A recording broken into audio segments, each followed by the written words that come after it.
हमारी पार्टी को कुचलने में प्रधानमंत्री जी ने कोई कसर नहीं छोड़ी। एक साथ हमारी पार्टी के 4 टॉप के नेता जेल भेज दिए एक साथ। अरविंद केजरीवाल, मनीष सिसोदिया, संजय सिंह, सत्येंद्र जैन। बड़ी बड़ी पार्टियों के अगर 4 टॉप के नेता जेल चले जाएं, पार्टी खत्म हो जाती है। लेकिन ये पार्टी नहीं है, ये एक सोच है। जितना ये खत्म करना चाहते हैं उतना ये बढ़ती जाती है।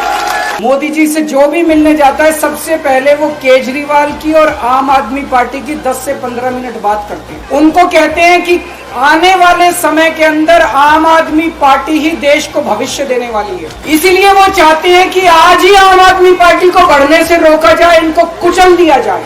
ये तानाशाही है। 75 साल के अंदर इस कदर किसी पार्टी को और उसके नेताओं को प्रताड़ित नहीं किया गया जिस तरह से प्रधानमंत्री मोदी जी ने आम आदमी पार्टी को प्रताड़ित करने की कोशिश की। प्रधानमंत्री जी कह रहे हैं मैं भ्रष्टाचार से लड़ रहा हूं। देश के सबसे बड़े चोर, उचक्के और डकैतों को उन्होंने अपनी पार्टी में शामिल कर दिया। जिन लोगों को 10 दिन पहले मोदी जी कहते थे 70,000 करोड़ का इसने घोटाला कर दिया, थोड़े दिन के बाद उसी आदमी को अपनी पार्टी में शामिल करके किसी को डिप्टी सीएम बना देते हैं, किसी को मंत्री बना देते हैं और उनके सारे ईडी और सीबीआई के मामले खत्म कर देते हैं और कहते हैं मैं भ्रष्टाचार से लड़ रहा हूं। मैं मोदी जी को कहना चाहता हूं, भ्रष्टाचार से अगर लड़ाई लड़नी है तो केजरीवाल से सीखो। 2015 में जब दिल्ली में हमारी सरकार बनी थी, हमारे एक मंत्री का एक ऑडियो मेरे पास किसी ने व्हाट्सएप कर दिया। उस ऑडियो में मेरा मंत्री किसी दुकान वाले से 5 लाख रुपए मांग रहा था। मैंने अपने खुद मंत्री को सीबीआई के हवाले कर दिया, जेल भेज दिया था अपने मंत्री। ये होती है भ्रष्टाचार के खिलाफ लड़ाई।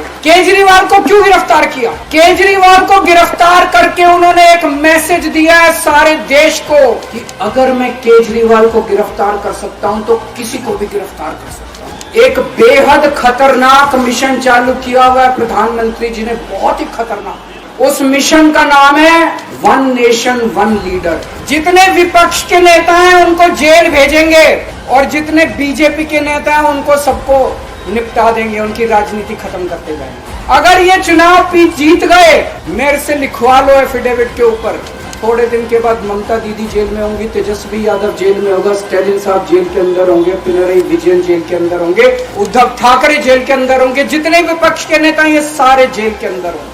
अगर ये चुनाव जीत गए, इन्होंने बीजेपी का एक नेता नहीं छोड़ा।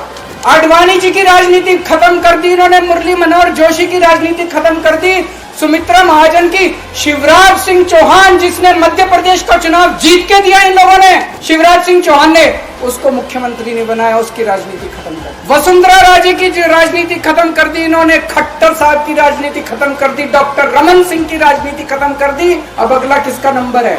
योगी आदित्यनाथ की राजनीति खत्म करेंगे, उनको भी निपटा देंगे। आज एक तानाशाह इस देश से जनतंत्र खत्म करना चाहता है।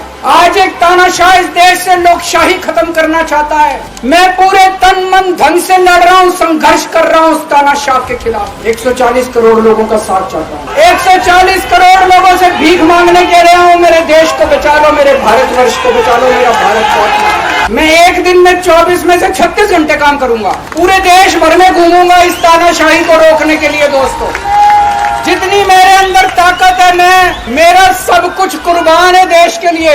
मेरा तन मन धन सब कुछ कुर्बान है मेरे देश के लिए। मेरे खून का एक एक कतरा मेरे देश के लिए, मेरे शरीर का एक एक कतरा, मेरी जिंदगी का एक एक पल मेरे देश के लिए। मेरे देश को बचाने के लिए मैं पूरे देश में जाऊंगा। मेरा अपना आकलन है कि 4 जून के बाद इनकी सरकार नहीं बन रही, मोदी सरकार नहीं बन रही है। केंद्र में इंडिया गठबंधन की सरकार बन रही है। आम आदमी पार्टी उस सरकार का हिस्सा होगी। दिल्ली को पूर्ण राज्य दिलाएंगे।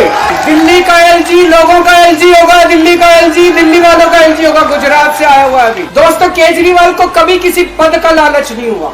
मैं आप मंत्री, मुख्यमंत्री, प्रधानमंत्री ये सब बनने नहीं आया। आज मैं अगर दिल्ली की जेल के अंदर रह के दिल्ली की जेल से इस्तीफा नहीं दे रहा, वो इस तानाशाही के खिलाफ संघर्ष कर रहा हूं, इसको समझ लेना।